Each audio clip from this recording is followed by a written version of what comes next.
Welcome to BlissHills Relationship and Marital Hub, where we help you build a strong, happy, and lasting marriage and relationship.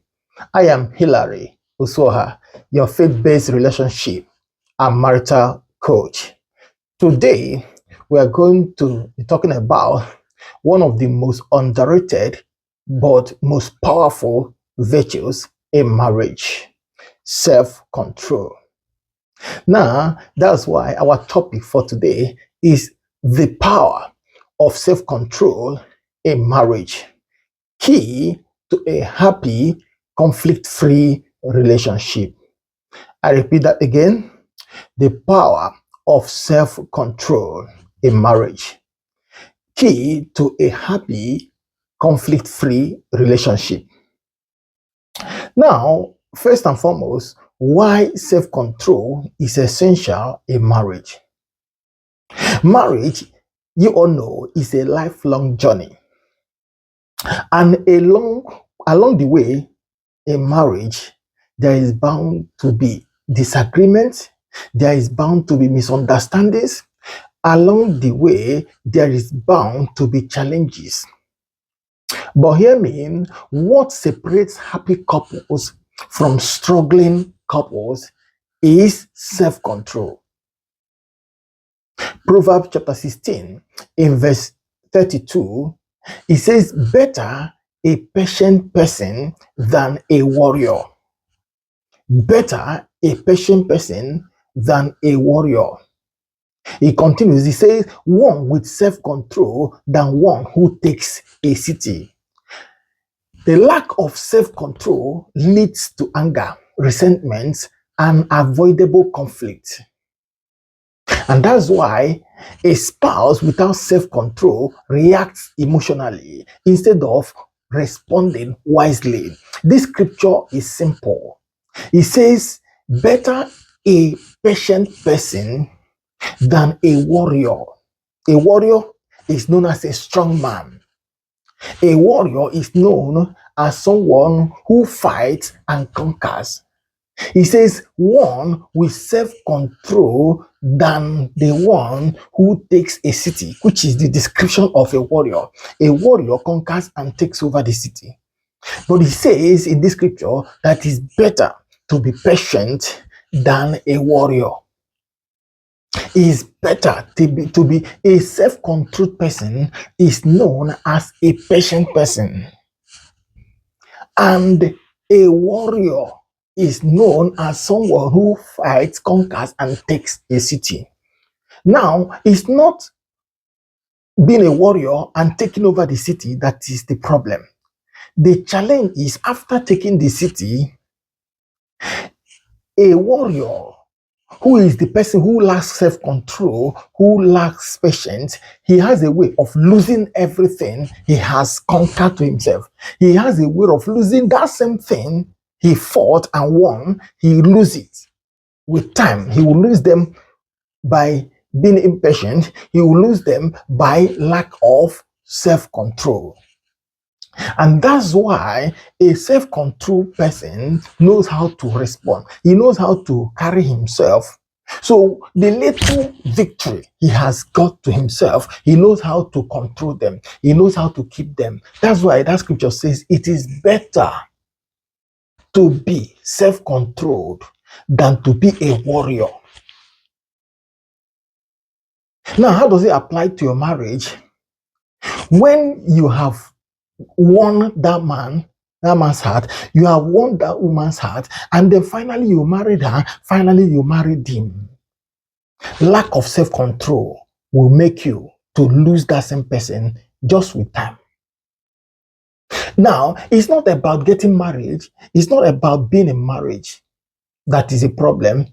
The challenge now is, are you able to keep that same marriage by self-control?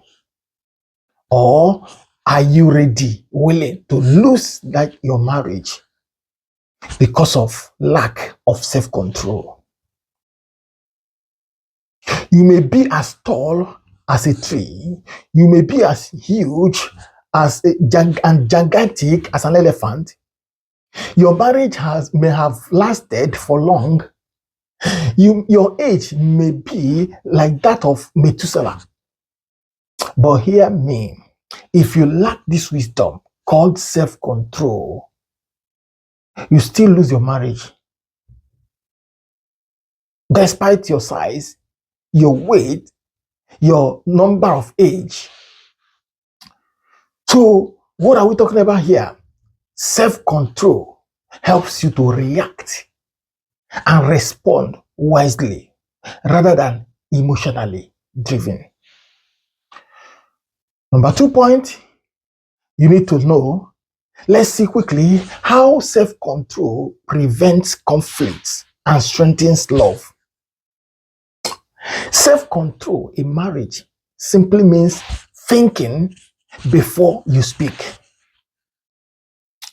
Remember, hurtful words can leave deep scars. These scars may not be easily wiped. Be careful, beware the words you use in marriage. Self-control helps you to think before you utter any word. Number 2, what self-control means in marriage. It means managing your emotions. It means managing your emotions. It's not every issue that require a heated argument. It's not every issue that you must argue about. There are some issues that you try. Put yourself under self-control. Try and have patience. There are issues, there are topics that you try to control yourself and talk about it peacefully rather than heating up the atmosphere, heating up the environment, heating up arguments over that matter. What are we talking about here? What does it mean? Self-control means to be slow to anger. To be slow to anger. James chapter 1, verse 19. That scripture reminds us to be quick to listen, slow to speak, and also slow to be angry. There are 2 things here. Number 1, you see, this scripture admonishes us to listen more than we speak. And that is the reason why we have 2 ears. God gave us 2 ears, and He gave us 1 mouth, so that you listen more. If you listen with the first ear, if you didn't get it clearly, you listen with the second ear.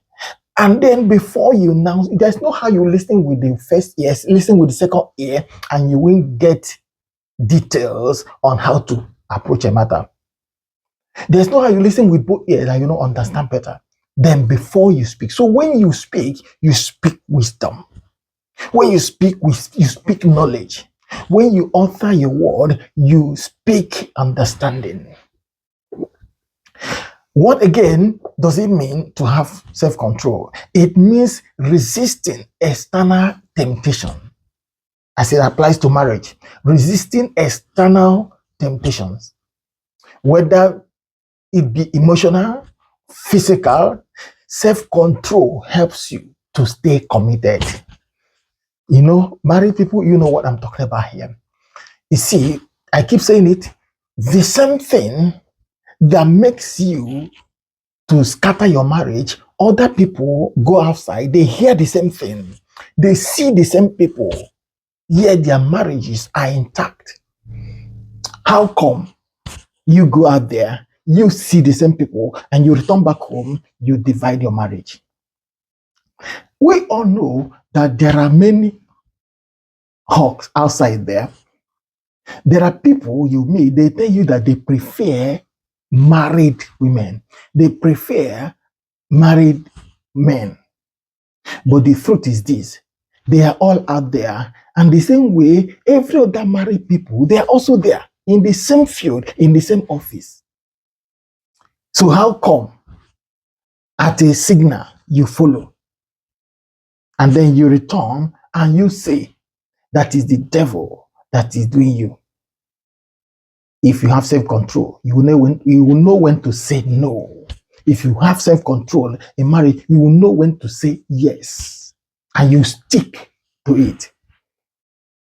If you have self-control, you will constantly remind yourself that you don't need to react emotionally to anything. You have to be blunt in some cases and stand to your ground. And knowing fully well that you have no other marriage except this. Knowing fully well that when your partner knows about what is going on in your life out there, in your place of work, outside, that you are in for it. You know it. Self-control reminds you constantly of where you are coming from and what will be the effect of some things when they happen in your life. Now, let's see quickly practical ways to develop self-control in marriage. Number one, pause. Always pause before responding. Always what? Pause before responding. When emotions are high, take a deep breath before speaking. Always tell yourself, whenever the environment is heated up, remind yourself that whatsoever you speak shall be taken against you. It will make you to always keep your mouth. Before you do anything, before you say anything, think. Pause. Think about what you are about to say. That will help you a lot. Remember, whenever they come to pick you, those uniformed men, they always remind you, they say, you have the right to remain silent because whatsoever you say here shall be taken against you. And that's the simple truth. In their own case is just that they remind you. So you consciously remind yourself within you that whatsoever I say now shall be taken against me. So whatsoever I react, however I behave now. I've seen some cases in amongst married people, the issue that becomes major is no longer the original event that happened, but the reaction. That's what becomes the major issue now. There are some women that have been facing their village traditional people, the Omona today. It's not because of originally what the man did, but their reaction towards what their partner did. That's now the major problem.